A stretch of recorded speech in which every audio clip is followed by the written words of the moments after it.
Global happenings today. We communicate, we analyze global news. Stay tuned. Hello, beautiful people. Welcome back to Global Happenings Today YouTube channel.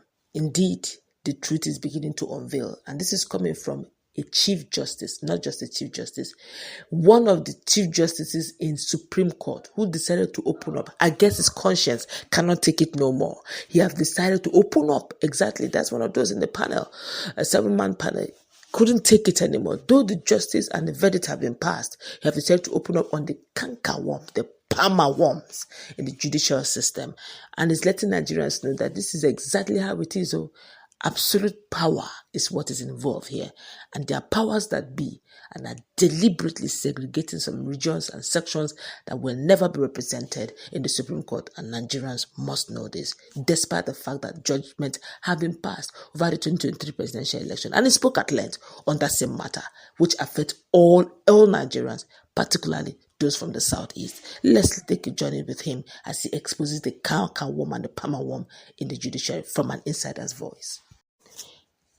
A retiring justice of the Supreme Court, Musa Dattijo Mohammed, who reportedly pulled out from the 7-man panel that dismissed all the appeals that sought the removal of President Bola Tinubu from office, has accused the Chief Justice of Nigeria, CJN, Justice Olukayode Ariwoola, of abusing the powers of his office. Report has it that Justice Mohammed retired from Supreme Court bench on Friday, having clocked the 70 years mandatory retirement age. Speaking at a valedictory session organized in his honor by the Apex Court, the former judge reviewed the rots in the judiciary that have continued to affect the justice delivery system in the country. He said, and I quote him, "Through the years, I rose to become the second most senior justice of the country's Apex Court and deputy chairperson of the National Judicial Council. Considering the number of years I have spent in judicial service and the position I have attained by the grace of the Almighty, I feel obligated to continue the struggle for reforms for a better judiciary and will be leaning on the earlier submission of those who had exited before me." Now, addressing the issues relating to the CJN, Justice Mohammed maintained that the judiciary as presently structured gives so much power to the CJN, who he said usually take decisions without consulting other justices. Continuing, he said, and I quote him, "As presently structured, the CJN is chairman of the NJC, which oversees both the appointment and discipline of justices and judges. He is equally chair of the Federal Judicial Service Commission, FJSC, the National Judicial Institute, NJI, and the Legal Practitioners Privileges Committee, LPPC, that appoints senior advocates of Nigeria. In my considered opinion, the oversight functions of these bodies should not rest on an individual alone. A person with absolute powers, it is said, corrupts easily and absolutely. A chair of NJC, FJSC, NJI, and LPPC appointments as council, board, and committee commitment members are at his pleasure. He neither confers with fellow justices nor seek their counsel or input in any matter, especially the one related to these bodies. He has both the final and the only say. The CJN has the power to appoint 80% of members of the council and 60% of members of FJSC. The same applies to NGI and LPPC. Such enormous powers are effortlessly abused. This needs to change. Continued denial of the existence of this threatening anomaly weakens effective judicial oversight in the country. Now, Justice Mohammed also alleged that the refusal to fulfill the vacant slot of Southeast on the Apex Court bench was deliberate. While blaming it on absolute powers vested in the office of the CJN, he further stressed that with his retirement, the North Central Zone, which he represented, would no longer have a justice on the Supreme Court bench. He said, and I quote him again, "My Lord, Honorable Justice Ejembe Eko, JSC, who also represented the zone, retired on the 23rd of May 2022. It has been a year and 5 months now. There has not been any replacement. With the passing of my Lord, Honorable Justice Chima sent to Nweze, JSC on 29th July 2023, the Southeast no longer has any presence at the Supreme Court. My Lord Honorable Justice Sylvester Nwali Ugwata, GSV, died on the 7th March 2021. There has not been any appointment in his stead for the Southeast.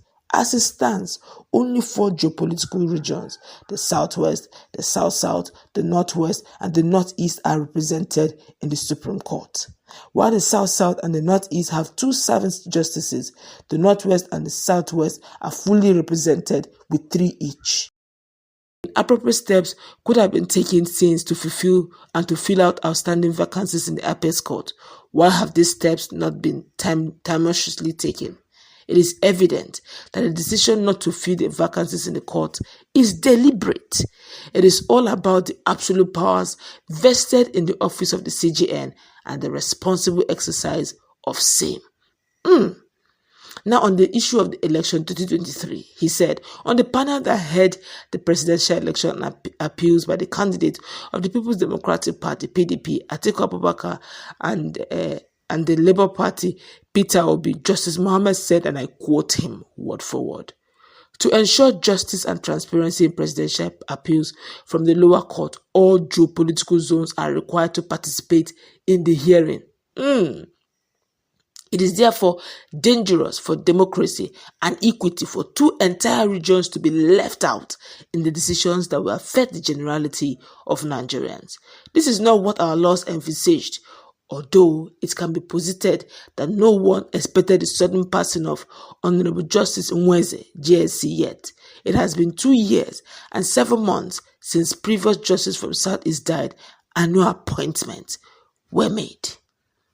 The retiring justice lamented that though the budgetary allocation for the judiciary increased from 70 billion that it was in 2015 to 165 billion presently, justices and officers' welfare and the quality of service the judiciary render have continued to decline.